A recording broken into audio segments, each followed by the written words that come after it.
Alright guys, so as far as how to use the build, you basically just cast your Blood Wave, right? Cast your Blood Mist after, pick up the orbs, and that cools down your Blood Wave. Once you have 15 stacks of Rathma here, you cast it again, and that's what forces the overpower. Pick up the Blood Orbs, you get cooled down, easy peasy.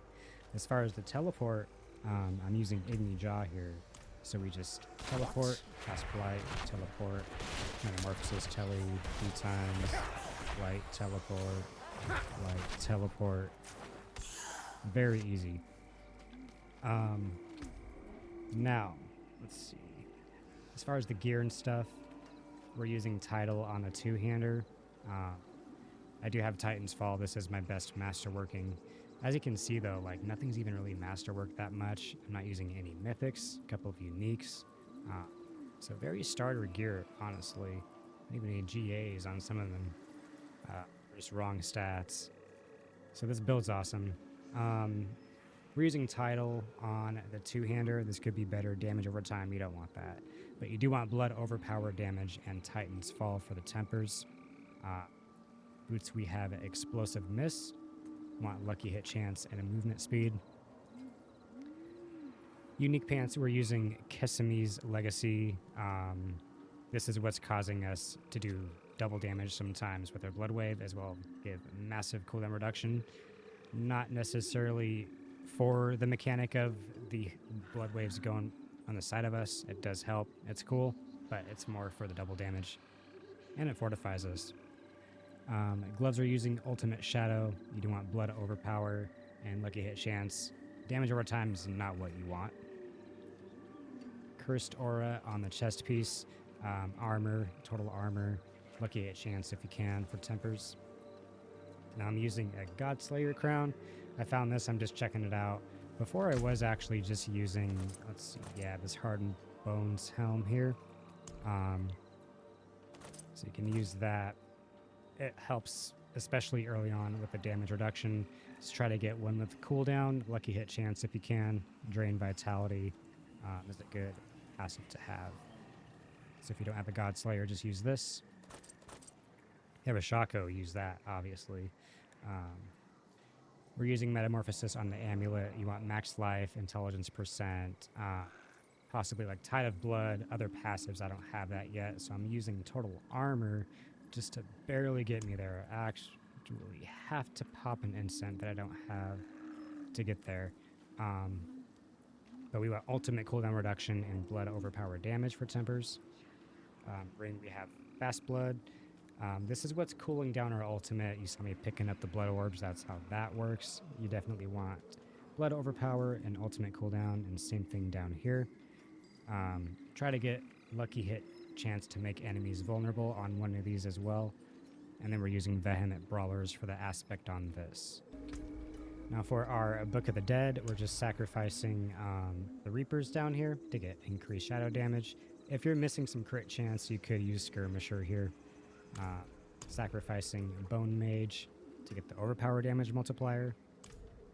Then we're sacrificing Iron Golems to get the critical strike damage. Could go for life too if you want.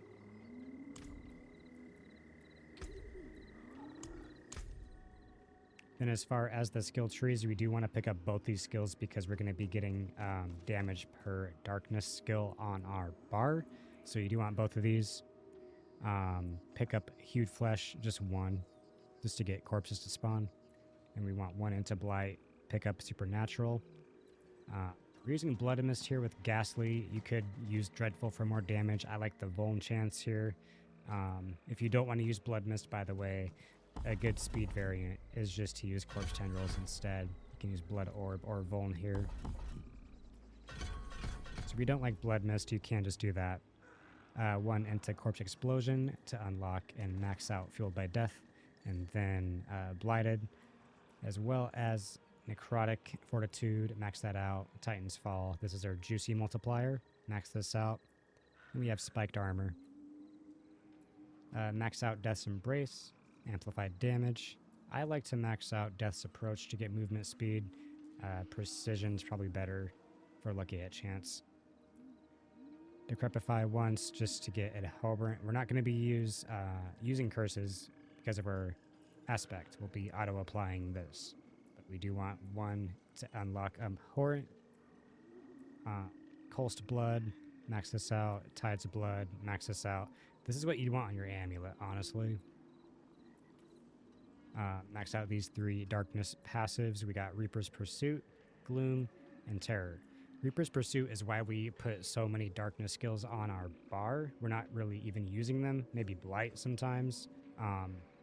Gives us a multiplier for damage and increased movement speed. Huge.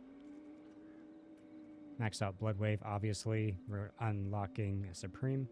I'm going to max out Finality, Memento Mori, and Standalone. We're going to also max out Inspiring Leader. And we're taking Rathma's Vigor for the key passive. Like I was saying, this is what guarantees our overpower. So you see right here, I'm at 15 stacks. You just pick up Blood Orbs. So casting my Blood Wave is what gets Blood Orbs to spawn. You just pick them right back up. You get 15 stacks again. Put on your ult. You cast it again. Cast your Blood Mist. Pick them up. Repeat. Easy peasy. As far as the Paragon board goes here, we're not even Paragon 200. We're still a baby. But we are using Essence in the starter board. We do have 46, to be fair. Well, 50-ish. Blood Begets Blood with Sacrificial. And we're using Bloodbath with Abyssal into Flesh Eater with Eliminator, and then going into Frailty with Dominant. So if you don't like to use Blood Mist for whatever reason, don't like consuming corpses for whatever reason, probably do, you could always try out using the Sense of Death here. This is probably good at early on too. I was using it myself. It gives you a 50% damage reduction, and you get that 30x damage multiplier for crits, so not bad. And then as far as the mercenaries, we're just using Subo. Get the map hack, get that multiplier down here. Then we're using Brianna to knock things down with our Blood Wave. For the runes real quick, I'm using Igni Jaw and Bak Zal.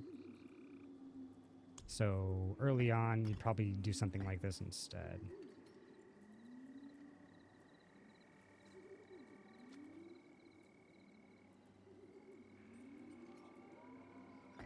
There we go. Wow, couldn't find it. So early on, you'd probably do something like this instead.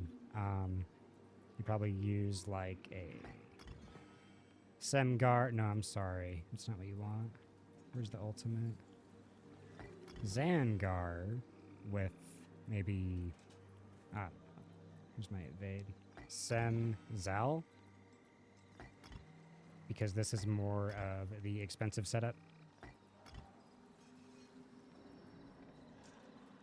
And then once you get these, I would switch to these. So I'm using Igni with Jaw.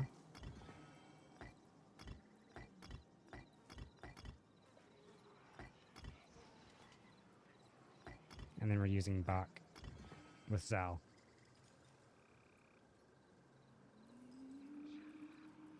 Thanks for watching, guys. Any questions or comments, feel free to comment. We'll be trying to push this next couple of days, see how far it gets. Have a good day, guys. Peace.